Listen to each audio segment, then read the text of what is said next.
All right, we are back in Minnesota. Vikings training camp. Bruce Murray, Bruce Gradkowski. Always look forward to spending some time with the head coach of the Minnesota Vikings, who I've been told over and over was made to be a better defensive coordinator by Bruce Gradkowski working the scout team in Cincinnati.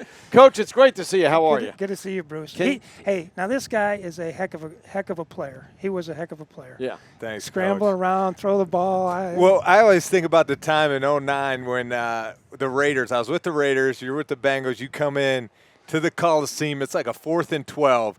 And this is when I'm playing for the Bengals now. And he'd come up to me every week. He's like, I should have all-out blitzed you, because he bluffed a cover 0 blitz and dropped back to like a cover 2 we converted. Yeah. And it was like still on his mind 2 years later. Like He's still thinking about it now. Yeah. Going back, I remember all the bad plays. Yeah, I don't remember the good ones. That's unbelievable. But, Coach, I mean, it's awesome for me to see you out here, because getting to play against you every practice, I love the competitive nature you always brought to it, because it would make me want to compete harder. I mean, my goal every practice was to get your defense to jump offside and to see how pissed off you would get. Yeah. But it's great to see you running your camp here and your guys flying around. How's it been so far during this preseason? Yeah, it's been good. I like this team. They work real hard. They don't complain very much. They always complain a little bit here and there, certain guys. But, it's good, and they understand how we do things now. The offense has been really, really good as far as the communication between Kevin Stefanski and Gary Kubiak and Clint Kubiak and Rick Dennison. That part has been outstanding, sitting in, listening to the meetings. And then defensively, we've got a lot of guys back.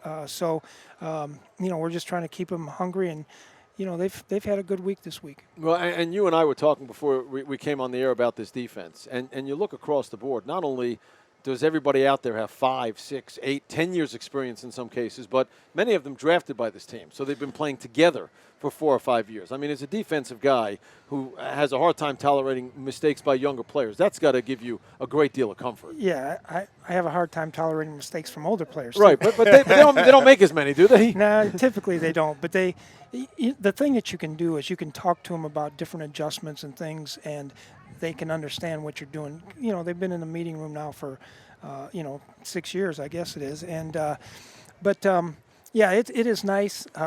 Rick Spielman's done a great job drafting, and we've had a vision of what we want this defense to look like, and so I think that helps in the draft room. And this type of guy we're looking for, this is how intelligent we want him to be, and so on and so forth. And sometimes, I mean, and how much does it help having a quarterback of your defense like Harrison Smith? I mean, I feel like the guy doesn't get enough credit, and he's one of the best free safeties in the league. Yeah, he's really smart.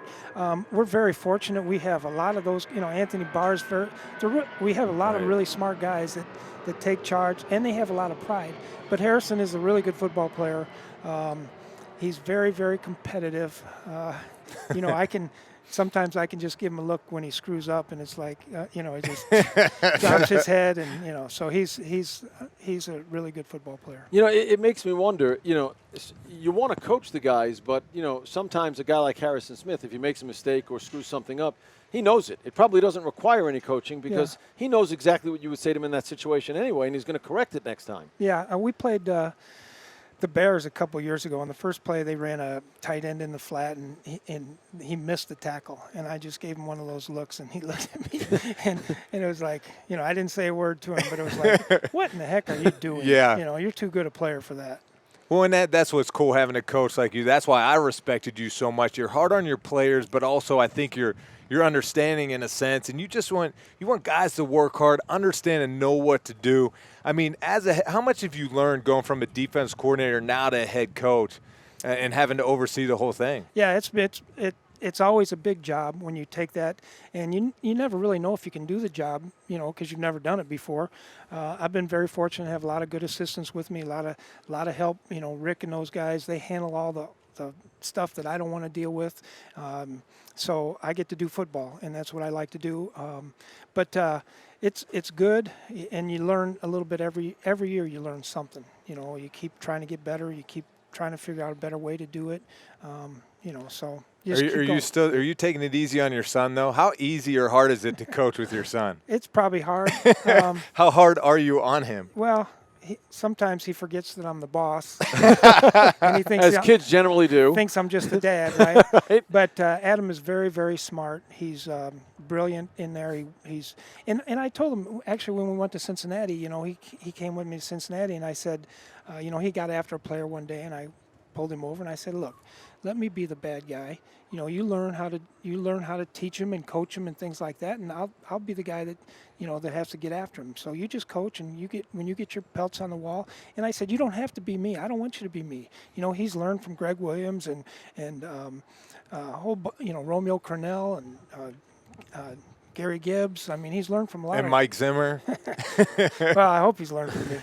You talk about your assistants, and we watched Gary Kubiak earlier at his news conference, who's not the offensive coordinator, but the assistant head coach, offensive consultant. I don't know what the fancy title is, but how much does he help you? Because I was saying to Bruce before, you've got a guy that's, been there as a head coach, knows everything that you're going through, can probably, resist some things that you may say and actually provide some, opposition that other guys may not be comfortable doing. What's he meant to you?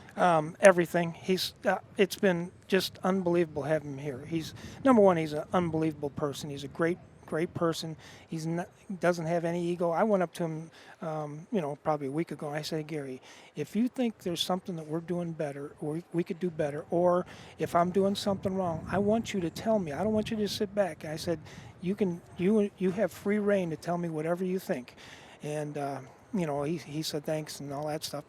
But he's just brilliant, and he has a great way about him. And I can go in there, and we sit in there and we talk about football, we talk about situations, all kinds of things. But how do you divide up the responsibilities to know what everybody's role is? With Kevin as the offensive coordinator and Gary as the assistant head coach, offensive consultant. How do you divide up those roles so there's a chain of command and everybody knows what their role is? Well, Kevin's the one in charge in that room, but Gary is like the overseer, where he can all these plays that we're installing, he's run all of them. And so he might go back to 1985, I don't know when it was, and when he was in San Francisco, 85, but when he was in San Francisco, or talking about the play when we were in Houston or Denver. And so he can add the really finer points to all these different plays and the blocking scheme. And Rick Dennison have been with these guys forever. So it really has been a great situation for me. And being a quarterback myself, I have to ask you your infatuation with running the football. Look, you played quarterback for a year at Illinois State, right? We had to run the ball. Just talk about your running back, Dalvin Cook. Yeah, Dalvin's amazing. He's got great feet, great acceleration. He's tough, great team guy. I love having him here. He's going to be a great asset to our offense, and you'd be great in this offense too, by the way. Hey, I could loosen this shoulder up, Coach. We might need you. I saw you bringing him out on the football field earlier, and I was like, what is this? Does he need a backup again? Does Bruce still have any throws left in him? Don't check out of the hotel yet. Hey, Coach, we could go for a little workout right now. Dalvin's going to come by later, and I want to talk to him, but tell him I love him. I will tell him. And look, he was so easy to love. Then he blew out his knee against Detroit 2 years ago. And you always hear how long it takes to recover. And, players will always tell you they're fine. When do you think he was recovered last year?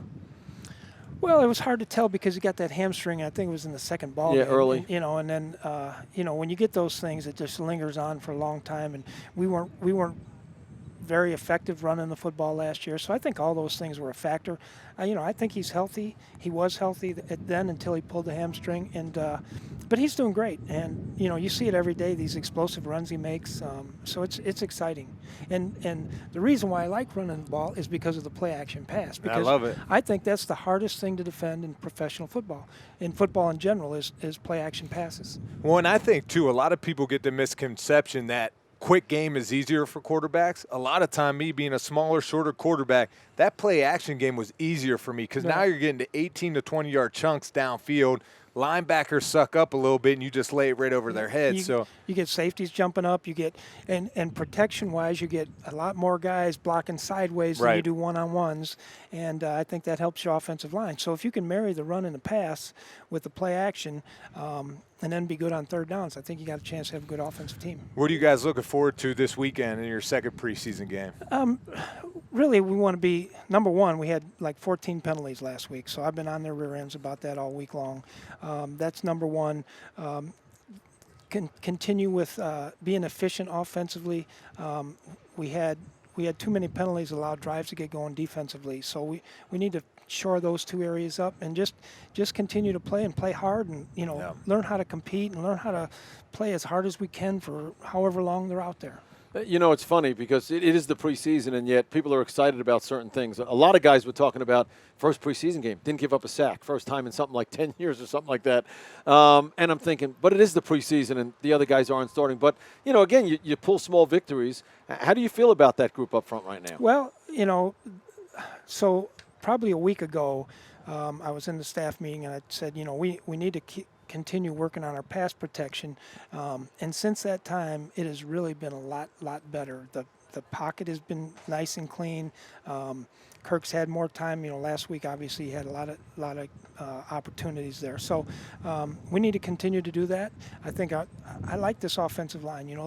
They don't say much. They're just competitive. And but when I listen in the huddle, when they're out there all by themselves in the huddle, I hear Pat Elflein. He'll say, "Hey, let's go. Let's get a good break here. Let's." And that part is good because now they're starting to develop some team chemistry, and I like that.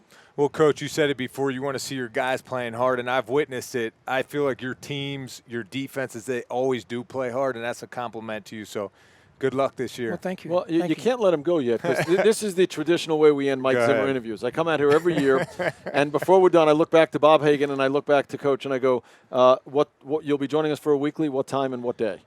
That's the running gag we have now. Is Bruce going to be on? Thursdays. Yes, sure. Thursdays he's on. Thursday. Yeah. I can't do that.